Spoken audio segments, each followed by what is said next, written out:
Ah, hello po, sir. Sige, sige, okay lang. Oh, Jay. Hello, what's up guys? Meron naman tayo on service sa kaibigan. So, eto si customer is matagal na natin yung customer. Yan, magpapa-on service siya about sa iPhone 13 Pro. Back glass at saka prepare na tayo.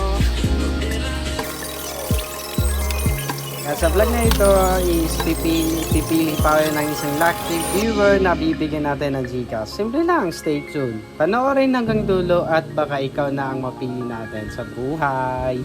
Kahit maliit na bagay kapag galing sa puso, malaking saya na para sa iba. Sabay tayo sa biyahe, sabay tayo sa kwento ng GFix Mobile Repair. Okay, so ngayon is naka-ready na lahat. So yun guys, is naka-prepare na tayo. It's ngayon is pupuntahan natin si ma'am at pupunta na tayo sa area nila kung saan sila. So, what's up? Okay, mga ka-GFix Mobile, samahan nyo ako sa isang araw na trabaho. Ngayon ay pupunta tayo sa client natin para ayusin ang kanilang cellphone. Mainit ang araw pero tuloy lang ang biyahe. Ito ang buhay ng isang cellphone technician. Hindi lang tayo na shop, minsan tayo mismo lumalapit sa customer para makatulong at convenient sa kanila. Habang nasa daan, makikita natin ang simpleng biyahe, ang init ng panahon at ang effort para maibigay ang magandang services sa mga kliyente natin. Kahit mahirap ang araw, importante ang sipag, tiyaga at pagiging responsible sa trabaho. Salamat sa lahat ng suporta sa maliit nating negosyo.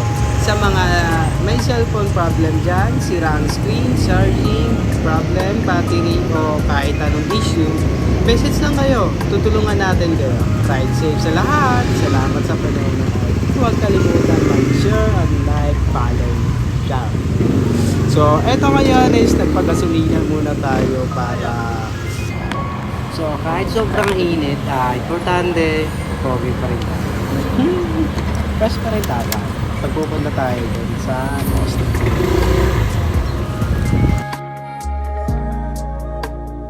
So, siya nga pala mga ka-GFix Mobile.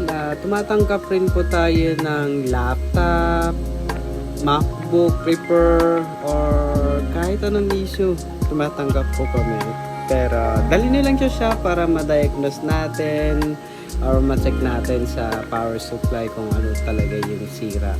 So, yun. Dali na lang siya shop namin sa May Obrero, Inigo Street. Yun po ang main branch namin. Then your destination will be on the left. Pinakatungoy, pinakakanto. Okay, sige, sige. Okay sir, salamat. So yun, nandito na tayo sa area ni ma'am. So hanapin na lang natin yung bahay nila. So papasok na tayo sa loob. Hinahanap na natin yung kung saan sa kanya. So sabi ng security doon daw sa dulo dito. So ayun si ma'am, nakita ko na. Okay po. Hello po sir. Sige, sige, okay lang. Oh, Jay. So,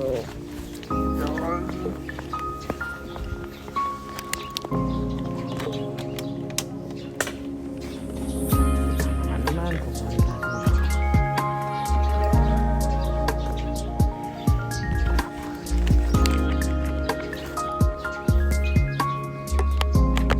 so, yun guys, nakalatag na tayo. Is nandito na yung mga tools natin. So, hintay na lang natin yung unit ni ma'am. So, yan, prepare natin. Nadala natin yung back glass, LCD. So, about nga pala sa magpapa-repair is message nyo lang kami sa Facebook page namin.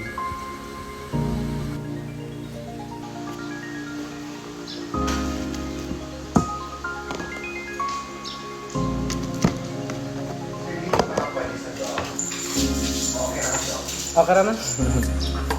Nakailangan siguro siya na ako. Sa mga oras na yun, kinukulit ako ng alaga ni sir sa paa. Lagi na lang ako kinukulit. Tapos na may gusto na umakyat. Ay, hindi gawa siya, sir.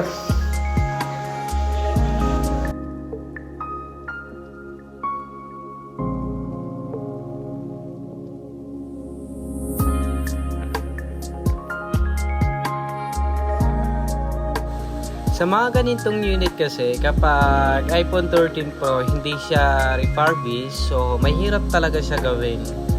Hindi ito basta-basta repair dahil isa ito sa mga high-end model. At kailangan ng matinding ingat, tamang proseso at focus sa bawat hakbang.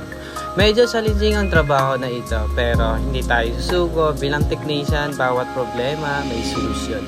Basta may kaalaman, tiyaga at dedikasyon sa trabaho. Samahan niyo ako habang ginagawa natin ang repair process at subukan nating ibalik sa maayos na kondisyon ng cellphone ng ating customer.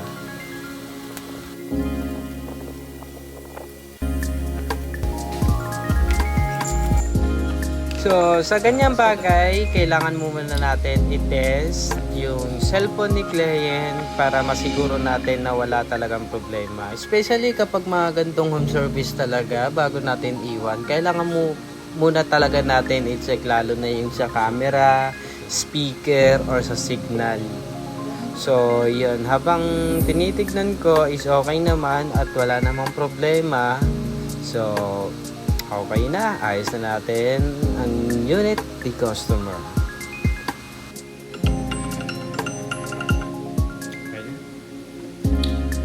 Kaning kuan mga 7 lang araw, mga 8 oras tanggal ang tape. Mailan dito ang pan ka ng original dyan. Kaya engine tanggalan. So dito rin is may pinacheck pa sa amin si ma'am na iPhone 11 Pro Max.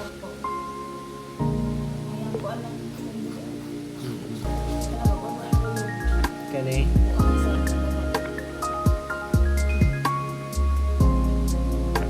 Pero mas makita ni mo na sir ang display kung matanggal ng pa-murag screen protector.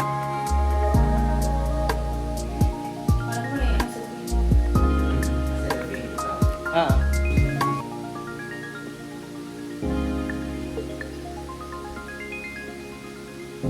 Bago ko yung STD anak. Kani? Nag-love na po.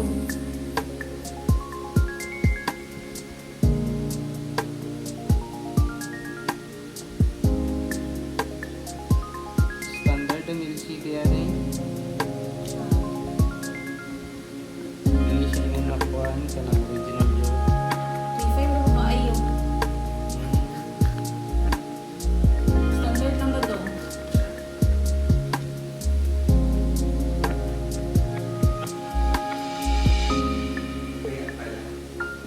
Sa kahulugan, buak. Laptop. Wala yun ang display. Oo, napansin ko na ang display.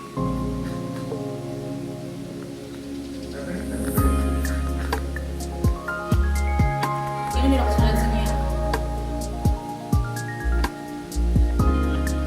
Mahal mo ka ayaw. 4K mo ka ayaw. Hindi ko alam.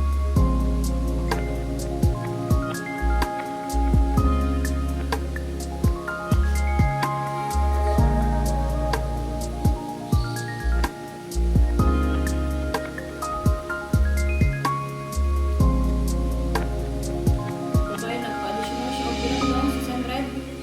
Ano naman sa... Kaya para ayaw ba niya ang button niya. Pag uli diri awa, di ko na ayaw.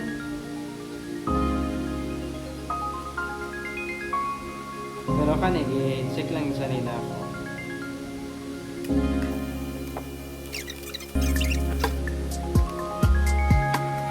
Putulgid ang connector. Putulgid siya ma'am. So, di siya ma... Kinanglan dyan niya sa isdan.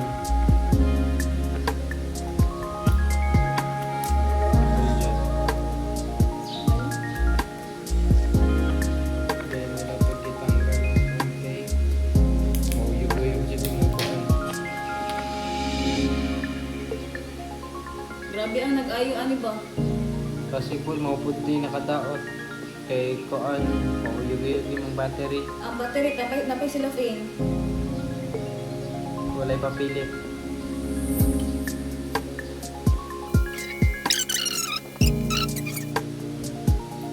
Standard naman daw ng LCD. Kita ako sa mga LCD, is kaayo.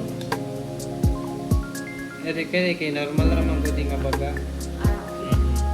Pero malain mo siya upuan sa ato. Oh, like yun ang display. Makita naman. So, yung nagong service dito is sabi original daw ang ipapalit pero standard pa lang yung kinabit. Okay.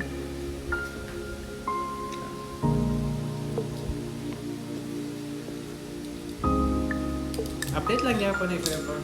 So, dito is tapos na. So, liligpit na natin. Bye-bye!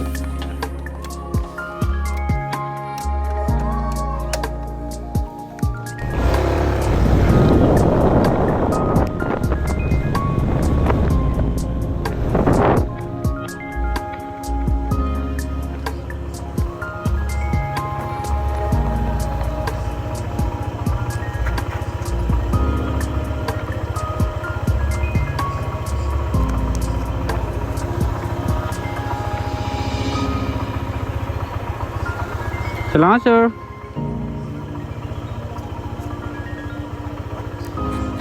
So dito mga ka-GFix Mobile, paglabas natin is papasyal ko kayo dito sa Tacos Road. So ang ganda talaga pag dumadaan.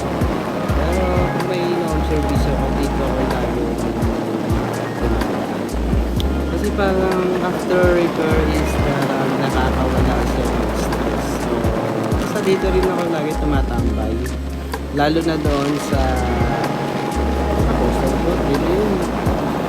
So ito kasi pinupuntahan namin is dire-diretso na to papunta sa may Romas Night Market. So paliko na yan. So pag yan dumaan ka is lalabas ka na sa Night Market sa may Romas.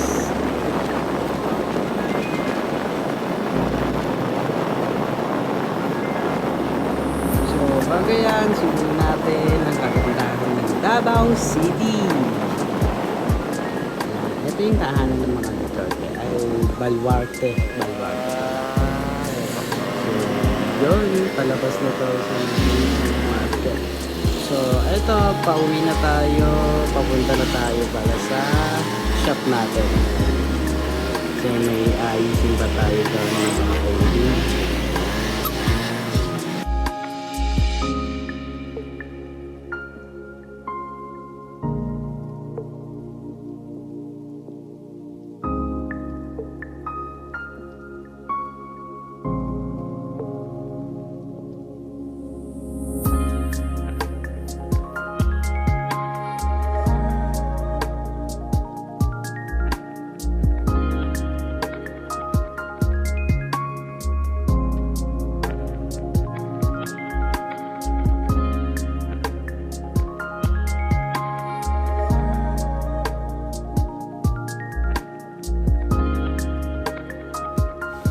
So yun, malapit na tayo sa sa shop natin, sa main branch natin, kung saan kaming lagi inimbakan ng mga hardware talaga.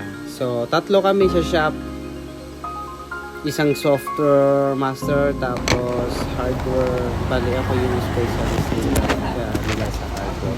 So ito yung main branch natin sa may Obrero Inigo Street, Davao City. So meron din naman po tayo sa may Matina Crossing, sa may Puan, tapos sa Pamilupin po, para kung saan po kayo mas convenient, mas malapit, pwede po kayo mag-visit doon. So yun lang mga ka-GFix Mobile, thank you po sa panonood. Have a great day!